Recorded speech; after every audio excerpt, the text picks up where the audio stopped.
o mês de janeiro ficou marcado por um evento super importante na indústria de crédito do Brasil. Você vai saber nesse vídeo se o Cadif 11 foi impactado por ele. Fala pessoal, tudo bem com vocês? Estou aqui hoje para falar um pouco sobre a performance do Cadif 11 ao longo do mês de janeiro, mas antes disso eu tenho um pedido super breve para fazer para vocês. Peço que vocês se inscrevam aqui no nosso canal do YouTube e também ativem as notificações, assim vocês vão receber todos os conteúdos que a gente tem produzido aqui.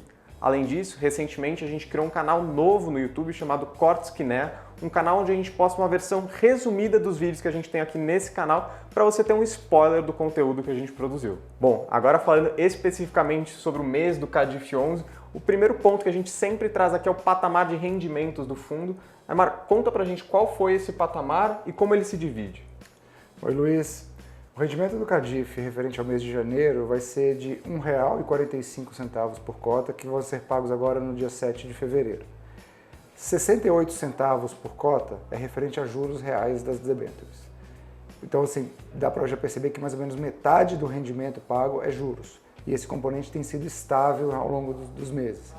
O restante é basicamente inflação e outros pequenos ajustes que a gente faz para poder calcular o rendimento.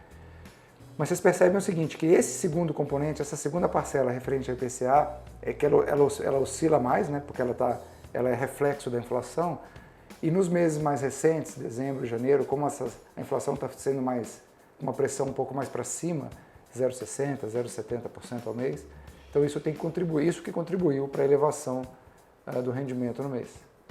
Legal, Aymar. Agora, voltando um pouco sobre o assunto da vinheta, esse impacto, esse evento de crédito que aconteceu ao longo do mês de janeiro, a gente teve um caso que ficou bastante famoso pelas lojas americanas e, além disso, no final de janeiro a gente teve até um outro caso referente à empresa Light, uma empresa listada em bolsa. Podemos explicar um pouco aqui no vídeo o que aconteceu e se de alguma forma isso impactou o Cadif? Claro, Luiz. Bom, a gente fala em detalhes sobre esses dois eventos no nosso relatório, mas eu vou dar aqui um breve resumo. Loja Americana foi um evento, né, uma publicação de 20 bilhões de reais de um problema contábil nos demonstrativos financeiros da companhia, que resultou logo em seguida, no dia 19 de janeiro, no pedido de recuperação judicial. Então você criou aí um impacto negativo nas debêntures da Loja Americana, em primeiro ponto. Segundo, nas debêntures das empresas do setor de varejo. Então, as taxas das debêntures subiram, né? Ou seja, o valor dos ativos caiu em função disso. E de uma forma mais espalhada também em outros setores, mas também com uma magnitude menor. Por que isso acontece? Porque os investidores podem, né, precisar fazer resgate nos fundos de renda fixa, que no ano passado tiveram muito aporte de capital, e isso poderia gerar a necessidade de venda de ativo no mercado secundário. Então, preventivamente, os gestores tendem a fazer um pouco de caixa vendendo alguns ativos. É por isso que esse evento se espalha para outros setores da economia, né? A gente não tinha, nunca teve lojas americanas nos nossos portfólios, então a gente não teve o impacto negativo de loja americana no portfólio.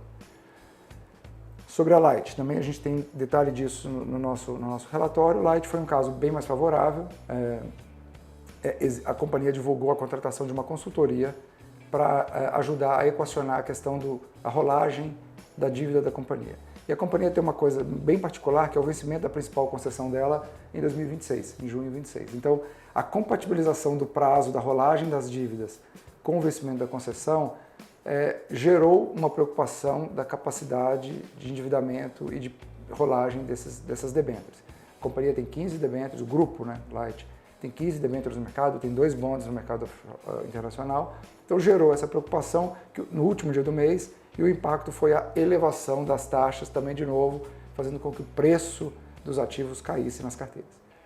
De novo, nós não temos Light, nunca tivemos ativos da Light nos nossos portfólios de infraestrutura. Aymar, isso que você acabou de falar traz um ponto à tona aqui bastante importante de levar a discussão para os nossos investidores, que no momento em que você terceiriza a gestão de um fundo de crédito justamente para uma gestora profissional como nós você está terceirizando a tomada de decisão se um crédito faz sentido ou não e para que empresas a gente vai fazer esse financiamento, que é exatamente o caso que acontece aqui através do CADIF. O investidor pessoa física que faz acesso a um papel de crédito privado, a uma debênture, a um CRI, a um CRA, de forma direta, normalmente ele tem uma concentração muito mais relevante àquele crédito. Então, se você tiver qualquer tipo de problema, vai ter um impacto bastante relevante dentro da carteira. Hoje o CADIF ele tem aproximadamente 33 debêntures, então ele já é um fundo bastante diversificado, o que de certa forma mitiga o tamanho de impacto que o fundo poderia ter. Aproveitando aqui também, já falando um pouco sobre a carteira do fundo, a gente tem alguma novidade? A carteira segue saudável? Tem alguma nova operação que a gente está olhando? Aproveitando o gancho, Luiz, você falou de 33 ativos, agora a gente está aumentando mais um ativo. Tá? A gente vai desembolsar isso agora no mês de fevereiro. É um ativo no setor de rodovias, é um ativo já performado, ou seja, que já é operacional, que não tem grandes necessidades de investimento, de duplicação, nada disso. E vem para a gente numa taxa super interessante. Tá? A gente vai, é uma operação em CDI, portanto é uma debênture que não é incentivada, mas na carteira do fundo ela está isenta de imposto de renda, né, para os nossos investidores. É uma emissão exclusiva, uma série exclusiva para a gente. Então nós vamos comprar 100% da emissão dessa série. A CDI mais 3,75. Só que nós não vamos deixar esse papel na carteira em CDI. Nós vamos transformar o indexador para IPCA mais juros. Então nessa transformação, que acontece no dia da compra, esse papel vai sair vai ser transformado de CDI mais 3,75 para cerca de IPCA mais 10. Tá? Então isso vai contribuir para a elevação da alocação do CADIF, portanto, melhora no retorno esperado, e também a melhoria no prêmio de crédito dos ativos, dado que a gente está adicionando um ativo com prêmio alto, mas não é porque o crédito é pior, é porque ele é não incentivado. Então isso ajuda a contribuir para a elevação do prêmio da carteira. Bacana, Aymar. Só para finalizar, como é que está a carteira antiga do fundo, o estoque que a gente tem? Tem algum evento de crédito? A gente não, né? A gente segue sem intercorrência negativa, nada que seja digno relevante, então a carteira continua com fundamentos saudáveis e pagando direitinho, performando direitinho. Acho que um último ponto que vale a pena ressaltar aqui quando a gente tem um mandato de crédito como o CADIF, um ponto bastante importante dentro da gestão é que a partir do momento que a gente faz a compra da debênture, a gente continua o processo de monitoramento justamente para mitigar qualquer evento de crédito. Então, conta um pouco da gente, o que a gente faz. Super importante, né? Todo gestor de crédito tem um trabalho importante de monitoramento, né? O trabalho começa com o investimento.